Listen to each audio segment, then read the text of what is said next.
Today, we're going to break down a single ancient text, Psalm 28. But we're not going to treat this like a sermon. Instead, we're looking at it as this incredible piece of literature that maps out a deeply human journey, one that goes from the absolute depths of despair all the way up to soaring hope.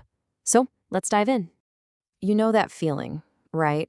When you're in some kind of crisis and you're pleading, maybe you're bargaining, you're just shouting for help, and all you get back is silence. It's that terrifying feeling of being completely and utterly alone. And that's exactly where this psalm begins. So, this first stage of the prayer is what we're calling a cry from the pit. And trust me, this isn't some polite request. It is a raw, unfiltered shout that's born from this intense anxiety and the absolute terror of being abandoned. Right out of the gate, the stakes are incredibly high. The speaker calls out to his rock, this powerful symbol of stability, of something solid to hold on to. But then comes this ultimatum. If you don't answer me, I'm lost. It is a true all or nothing moment. So what exactly is the pit? Well, it's way more than just a hole in the ground. In this context, it's a metaphor for the ultimate end, for death, for nothingness, for a place where no one can hear you. It's the psalmist's greatest fear, really the embodiment of what complete divine silence feels like. And you have to understand, this is not a passive prayer whispered in bed. No, this is an act of physical desperation. I lift up my hands. That's a posture of total surrender, of an urgent appeal. It shows someone giving absolutely everything they have just to be heard, directing their entire body and soul toward their only source of hope. Okay, so after that initial desperate cry for personal survival, the prayer shifts, and it shifts dramatically. It goes from save me to a demand for cosmic justice, for a clear line to be drawn in the sand between good and evil. And notice how he defines the wicked. They're not just some generic bad guys. They're defined by a very specific kind of evil, hypocrisy. They're the ones who say all the right things but have poison in their hearts. The psalmist is basically pleading, don't confuse me with them. My cry is real. Their words are a complete lie.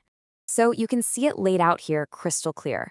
On one side, you have the petitioner's actions, prayer, crying for mercy, looking for shelter. And on the other side, the wicked's actions, deceit and a total disregard for anything divine. The psalmist is literally building a moral case, asking not to be judged alongside those he is nothing like. And right here, the prayer just intensifies. This isn't just about self-preservation anymore. This is a raw plea for the universe to make sense again, a demand that actions have consequences, and that the world's moral balance gets restored. It is a gut-wrenching cry for justice. So we're kind of left hanging, right? The prayer is just full of fear, anxiety, and this raw demand for payback. It really feels like we've hit rock bottom. Where could it possibly go from here? And this is the most breathtaking moment of the entire psalm. We're calling it the pivot to praise, because out of absolutely nowhere, the entire emotional landscape just flips. The storm of despair breaks and sunlight just comes flooding in. Boom. Just like that. And notice the verb tense here. He has heard. It's in the past. There's no miracle described, no parting of the clouds, no external sign of rescue. The change is this single moment of absolute certainty that the plea has, in fact, been answered. Now, this is the absolute core of the journey.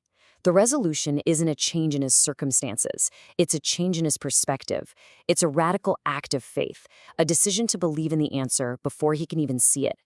This is that precise moment where trust overcomes terror.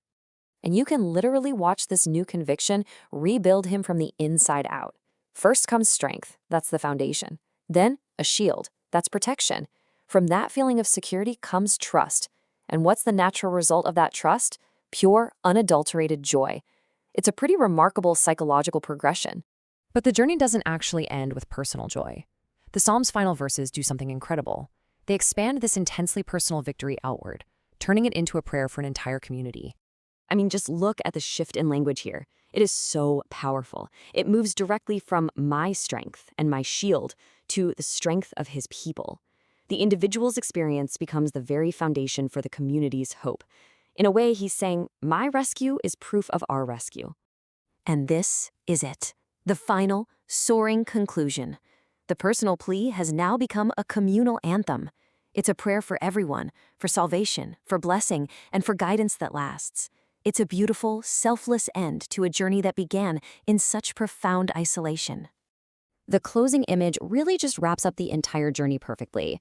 We begin with My Rock in a moment of personal crisis, and we end with Their Shepherd in a vision of communal care. It's this timeless metaphor for gentle, constant leadership, a promise of being carried not just through one dark moment, but forever. So this leaves us with a final thought, doesn't it? Psalm 28 maps out a path from one individual's cry in the dark to a collective song of faith. And it suggests that maybe, just maybe, the deepest purpose of our own personal struggles is to find a voice not just for ourselves, but for everyone who has ever felt lost and needed a way back to hope.